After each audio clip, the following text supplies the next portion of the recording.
Hi, everyone, and today we are going to be discussing this is the Zodiac speaking, or whatever it's calling the Zodiac doc from Netflix.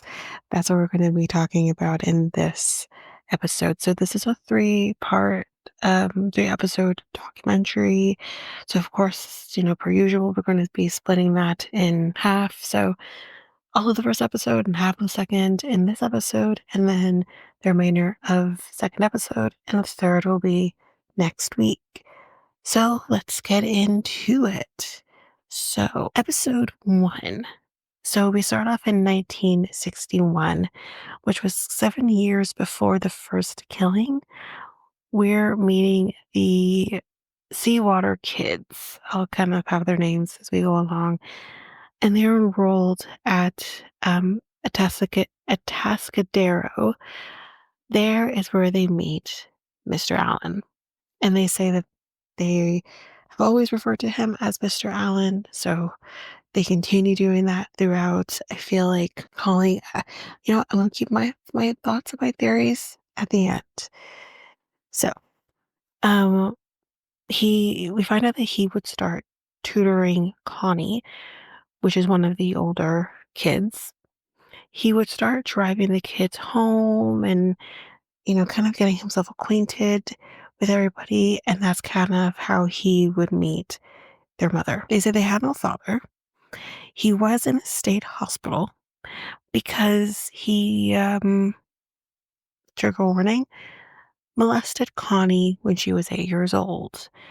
So she's had to unfortunately endure that from her own father. And I mean, I feel like they kind of really set this up to be like this poor woman. Not as much poor woman, but she's not a victim. She doesn't come across as a victim. She's a survivor. And I don't know. If I'll get to it when we get to it. But I feel like that was just a monster could see that a mile away. So Arthur Lee Allen, so we're just gonna call him Allen, would start coming over for dinner. He would help out in the kitchen, being helpful, kind of inserting himself in this family. And we find out from them, says that he would hate getting his picture taken, but their mom loved taking pictures. She loved, having the memories and we see there's a lot of pictures that were being taken, videos were being made of the family, the children. So we do see that kind of happening. December 20th, 1968, we meet a woman by the name of Pat. She's telling us about the hot makeout spots. One spot in particular they said was even more quiet than any other. No one really went there. And I think it was her friend, Betty Lou, was killed there. And Pat is telling us she only saw her the day prior to her murder. It was a double homicide. Betty Lou Jensen, who was 16, and David Faraday, who was 17. He was shot right at the side of the car because I guess he was trying to get away, and or did he, or was it her that tried to get away? It's at the side of the car, so maybe he was in the car still, but she clearly was trying to run away from the person who had the gun, but she unfortunately was also shot. So July 4th, 1969, we meet Chris, whose sister Darlene was 22 at the time. They went to Terry's, which was a restaurant, seemed like a pretty popular restaurant, and a guy came up to their car. Darlene wanted to take Chris to light more fireworks because it's, again, July 4th. Um, but their father said no, that she had to stay home. And she said that, she said her goodbyes and she was gone. A few hours later was when she was killed. She was with someone named Michael. They were parked and someone came to the car and they thought it was a cop. And he had a flashlight, and which, he was shining obviously through the car, so they don't know who it is. And they started shooting.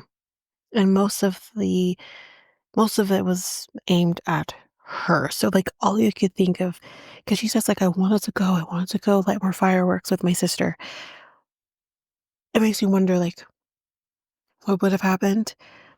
Probably Darlene maybe wouldn't have gone with Michael, or maybe they would have. Because again, it doesn't. Again, it's a coupling thing, but it's just like the guy seems to be kind of the motive. But then again, not exactly, because we can assume, the little like going ahead here, that the cab driver that was killed, that was not a part of, the pattern of things. So, like, who knows? Could have either saved her life, you know, saved Chris's life, or could have saved Arlene's life. Like, we'll never know. July 31st, 1969. So I think it was just a few days later. Yeah, 3 weeks later, we hear from Robert Graysmith, who I think we all know. Yeah.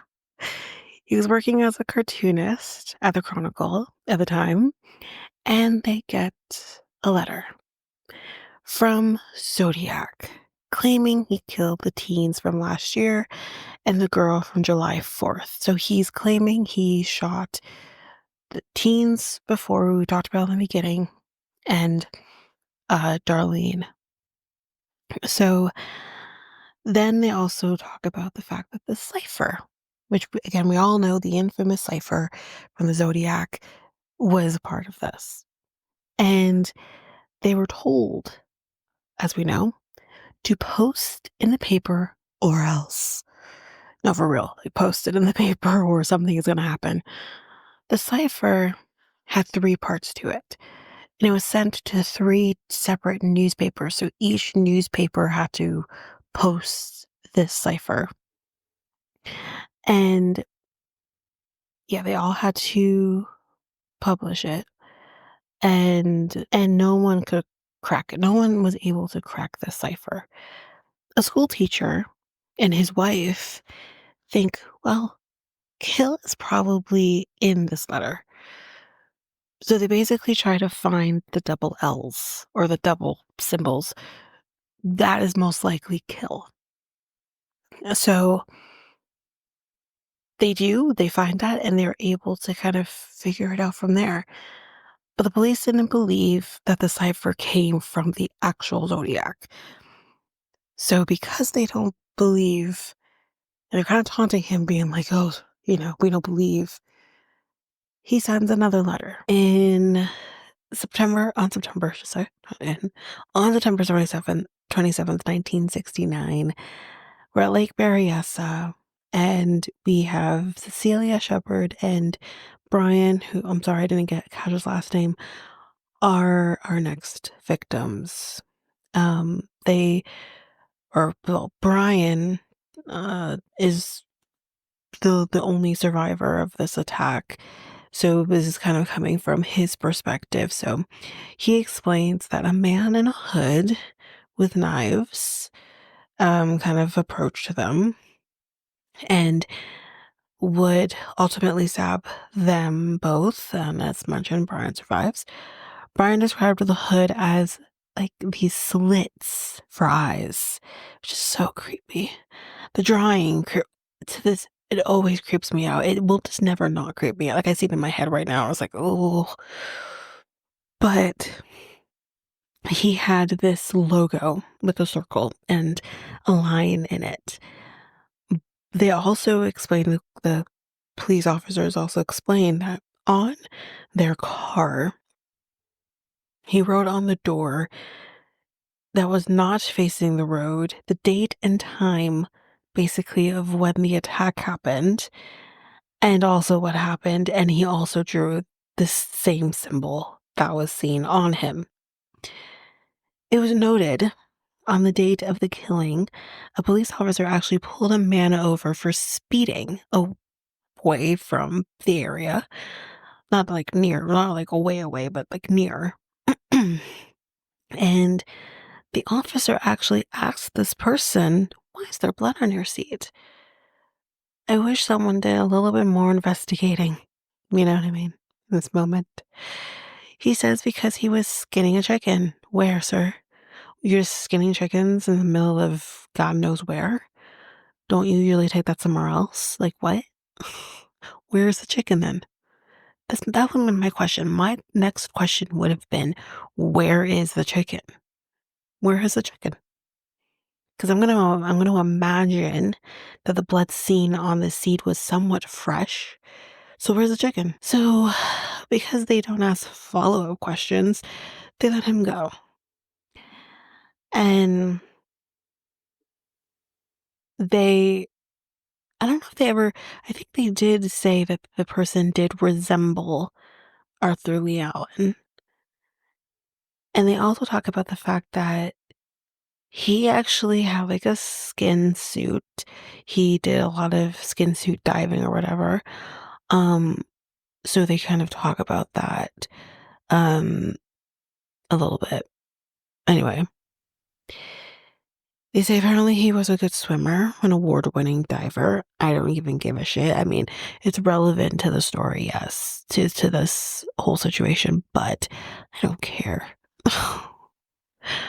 One of the Seawaters say one day he draws the alphabet, Arthur Lee Allen draws the alphabet with a grid, and he would put these symbols with that letter and have them basically create a cipher. Huh, interesting, because there's a little serial killer that we're talking about right now who also likes to do ciphers. He would basically have his students do a cipher every Friday. Now, I don't have an issue with you generally doing a cipher. I don't. However, what is happening when everything else is kind of linking him and we're not even near done yet? It's just another interesting piece. They also talk about his love for music. And one song that he would play a lot, especially in class, was the Mikado. I said that right? Mikado. And they say some of the words in the Mikado is word for word something the Zodiac wrote in one of his letters. Word for word. They literally do it side by side. I have a little note, whatever the thing is, and it's side by side. That when they did that, I was thoroughly creeped out. Okay, October 1st, 1969. So this is just a few days later from the Lake Berryessa. We're in San Francisco. A cab driver by the name Al Stein picks up a guy at a theater. That guy ends up this for me never. Every time they talk about this never made sense. Obviously, I believe it's linked to Zodiac, but it just never made sense to me. The reasons behind why he did this. Anyway, what were really the reasons behind why he did anything? But this in particular. So the guy shoots the cab driver in the head. He doesn't leave right away though. He doesn't. And this. Oh man, it's so creepy. He didn't leave right away. Um, he wipes the blood with a shirt because this comes back. Two people actually see him from a window of an apartment, and they call the police. The police is nearby. Y'all, this part, just like the skinning of the chicken situation, they are so fucking close to him. They are literally staring him dead ass in the face, and they're like, "Hey, we're looking for someone. Did you see anything?" And this person who is a Zodiac says, "Yeah, he went that way, opposite direction from where I'm traveling." They literally talked to him. Now, I'll give you the benefit of the doubt. They didn't know they were talking to him, but the fact that they were able to link that later to be like, oh shit. I just, I don't know, yeah. 2 days later, there is another letter, along with a piece of the victim's shirt with his blood on it.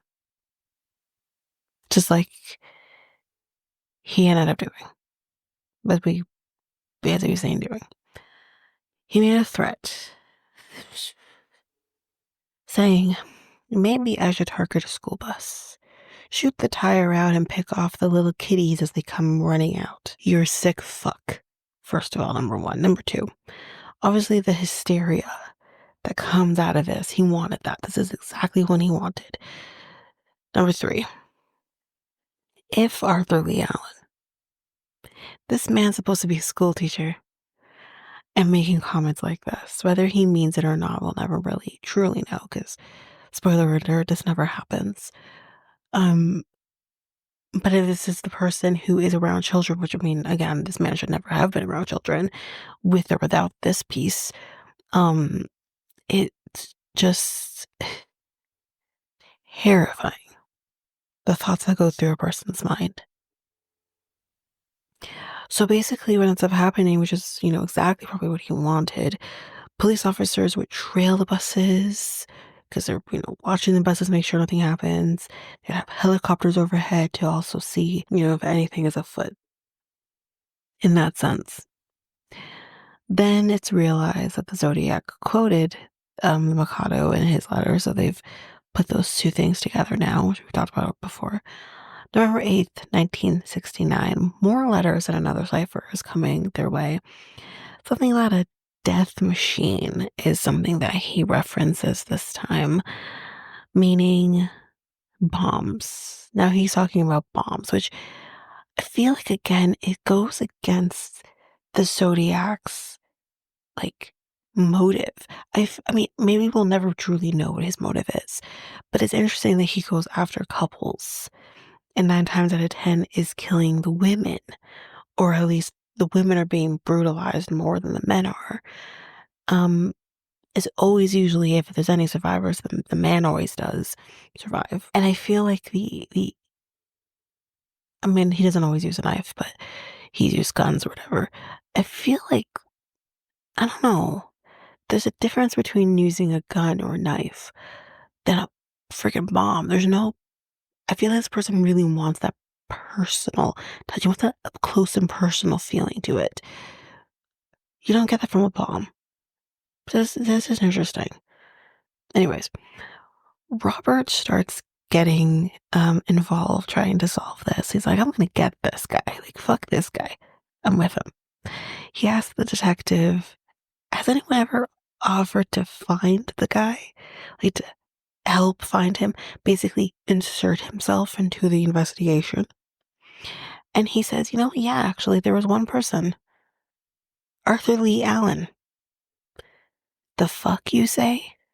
So, Arthur Lee Allen, the person who has been linked to, in some degree, in many degrees, with Zodiac Killer, also tried to insert himself in the investigation. And Robert literally says, well, he's your guy. He's it. That is who it is. So one of his old students, Arthur Lee Allen, says Allen appeared to really like David, sister Connie. He would seem to really focus on the girls, not just Connie, but all the girls, especially the pretty ones. And I'm like, I'm sorry, again, this is a grown-ass adult who's supposed to be a teacher. You're not supposed to find any of your female students pretty. Not in that sense. You're not supposed to. April 20th, 1970, another letter. And I'm like, did you crack the last cipher, fucker? You want to tell us what it is? Like, did you crack the last cipher? How about you go fuck yourself? We go back to 1963. We're with Shirley Leonard, and she's talking about her friend Linda and her fiance Bobby. They were all supposed to go to the beach with Shirley's fiance at the time. Sorry, I don't know if Linda and Bobby were fiancés, but they were at least together. They anyways, Shirley and her fiance ended up not being able to go. So they don't go to the beach. The next day, Linda's mom ends up calling her and asking, do you know where they are? They didn't come home. So obviously people are worried. They go to the beach, and when they get to the beach, they see Bobby's car, and then they find their bodies. She was lying on top of Bobby, and Shirley says, "How could this be? Like, she just helped me pick up my wedding dress the day before, like, how did this happen?" So we go to the Seawaters, and we're talking June 4th, 1963. So I just want to put in there, this was in 1963 that this happened. I don't know if they told us about a date or not, but that doesn't matter because either way, I'm convinced. Arthur Lee Allen goes to the Seawaters and he asks, "Do you want to go diving?" So they said, "Yeah, sure, cool." They drive and they make a stop at the store and get beer and I think boxes. He stops at one spot on the way back after diving, tells them to stay in the car, and he went into the trunk. They do not know what he got out of the trunk, if anything at all. And um and then he walks off and he goes down the hill by himself. And they explain as soon as he was out of sight, the kids just go out and they fool around, they're playing around, whatever. They said they were out there for an hour. They said for out there for a while, maybe an hour, maybe less. And then they say that he comes back up in a bit of a huff. He's kind of, huffing and puffing. Connie says she saw red on his hands, and she instinctively goes over to wipe them off. She's not thinking anything, happened in that sense. And she's a little girl, so she just wants to, help him. And she says that he shoved her aside. They said he was very much in a hurry. Um, he's wanting to get out of there. The whole point of this story is there's a connection between the murders that happened in 63 and them being in the same area around the time of the murders. So yeah, and that's where episode 1 ends.